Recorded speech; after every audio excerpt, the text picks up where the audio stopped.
साथियों नमस्कार। अरिहंत की पाठशाला में आपका स्वागत है। साथियों, पूरा भारतवर्ष राममय है।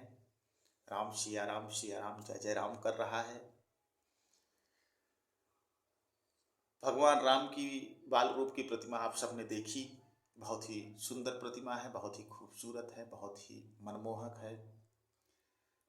उस प्रतिमा में जो मुझे सबसे अच्छा लगा, विशेष है, उस प्रतिमा में उसके चारों तरफ जो बॉर्डर है, उस बॉर्डर पे भगवान विष्णु के 10 अवतारों का वर्णन किया गया है, उकेरा गया है। उनके उनके भी प्रतिमाएं उकेरी गई हैं। जैसा कि आप जानते हैं कि पहला अवतार जो था वो मत्स्य अवतार, कूर्म अवतार, वराह अवतार, नरसिंह अवतार, वामन अवतार, परशुराम अवतार, भगवान राम का अवतार, भगवान कृष्ण का अवतार, भगवान बुद्ध का अवतार और कली का अवतार।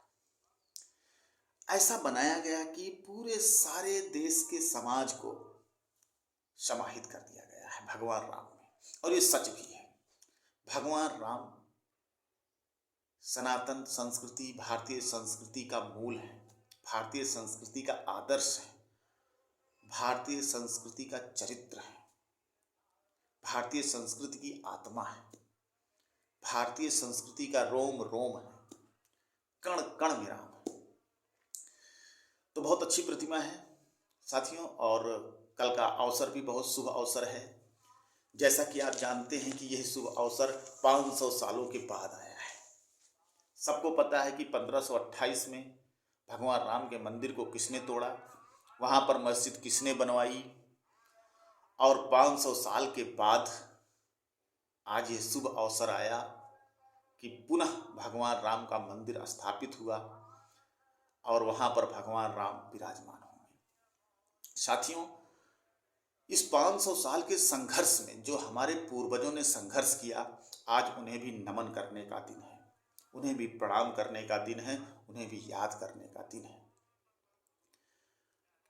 लगभग 10 पीढ़ियों ने संघर्ष किया इस मंदिर के लिए।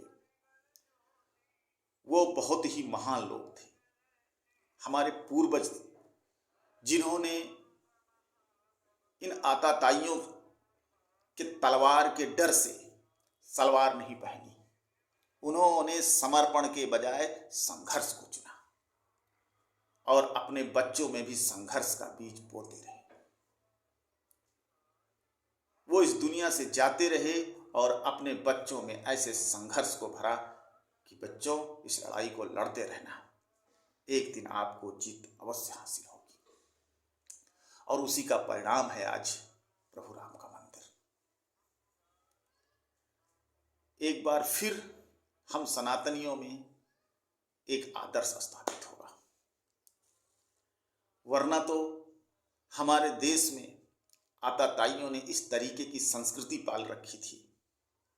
पूरा इतिहास भरा पड़ा है कि पुत्र ने पिता को जेल में डाला सिंहासन के लिए, भाई ने भाई को मारा गद्दी के लिए, भतीजे ने चाचा को मारा नवाब बनने के लिए, पत्नी ने पति को मारा दूसरे के साथ मिलकर सिंहासन हासिल करने के लिए। साथियों, ये हमारी संस्कृति नहीं थी। इसी संस्कृति से संघर्ष चल रहा है भारतीय सनातन संस्कृति का। और ये जो धर्म ध्वजा फहरा रही है, अब उसी सनातन संस्कृति का संचार करेगी। हमें फिर हमारा खोया हुआ गौरव वापस आएगा। हमारा खोया हुआ गौरव वही गौरव वापस आएगा जिसमें एक पुत्र को शाम को ये बताया जाता है, राजकुमार को ये बताया जाता है कि कल तुम्हारा राज्य अभिषेक होगा, कल तुम राजा बनोगे। और सुबह की सूर्य की पहली किरण निकलने से पहले ही उसे फिर बताया जाता है कि तुम्हें राज तिलक नहीं, राज सिंहासन नहीं, तुम्हें बनवास दिया है। तुम 14 वर्ष के लिए वन में जाओ। पिता की आज्ञा से, माता की आज्ञा से बेटा उफ तक नहीं करता है और माता पिता की आज्ञा को सिरोधार्य करके वन की तरफ चल पड़ता है। वन की तरफ चलता है। जिस भाई के लिए सिंहासन मांगा गया, उस भाई ने भी सिंहासन पर बैठने से इनकार कर दिया और अपने बड़े भाई को मनाने के लिए चल पड़ा। बड़ा भाई जब नहीं माना, उसने दुहाई दी कि मैं माता पिता की आज्ञा का उल्लंघन नहीं कर सकता। तो छोटे भाई ने बड़े भाई की चरण पादुका को अपने सिर पे रख करके ले आया और चरण पादुका को सिंहासन पर रख करके 14 वर्षों का शासन किया। एक छोटा भाई एक बड़े भाई के साथ में सेवा में लगा रहा, एक छोटा भाई दूसरे बड़े भाई के साथ में सेवा में लगा रहा, और जिस भाई को सिंहासन देने के लिए माता ने वरदान मांगा, उस भाई ने भी उस सिंहासन को तिरस्कार कर दिया और अपने बड़े भाई की तरह उसने भी प्रण कर लिया, प्रतिज्ञा कर ली कि मैं भी 14 वर्षों तक जमीन में सोऊंगा, घास फूस की झोपड़ी में रहूंगा, कुश की चटाई पे सोऊंगा, सिंहासन पे नहीं बैठूंगा। ऐसी संस्कृति थी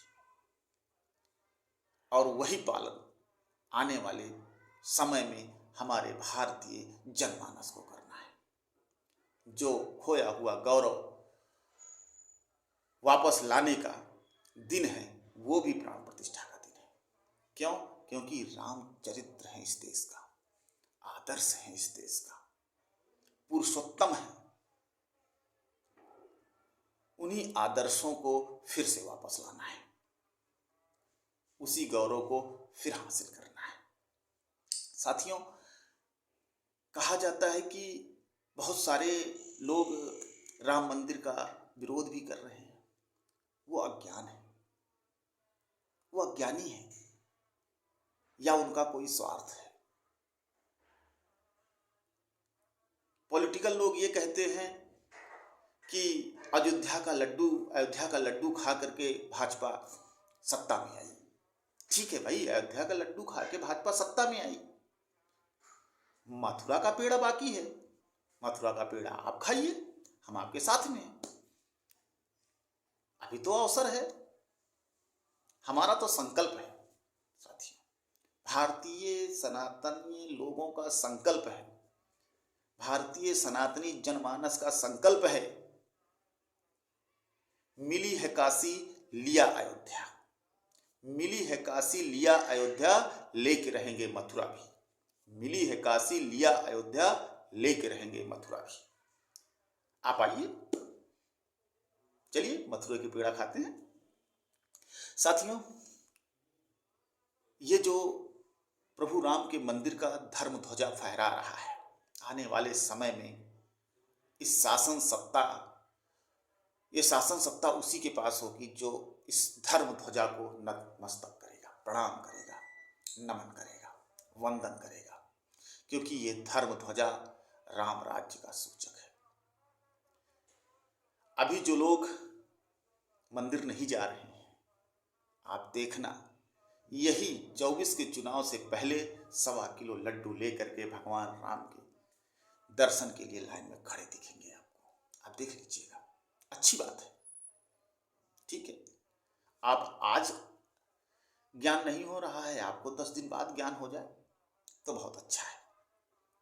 साथियों, दूसरी बात ये कि जो कुछ बीत गया, जो हमने संघर्ष किया, उस संघर्ष का परिणाम आ गया।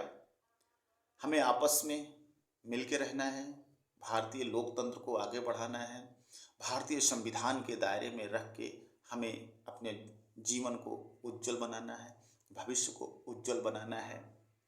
और इसी संकल्प के साथ फिर से दोहराते हुए कि मिली है काशी लिया अयोध्या, लेके रहेंगे मथुरा भी, इसी के साथ इस अंक में बस इतना ही।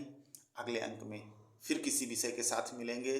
अगर आपको ये वीडियो अच्छा लगे तो प्लीज़ लाइक करें, शेयर करें, सब्सक्राइब करें और कमेंट जरूर करें। जय श्री राम, नमस्कार।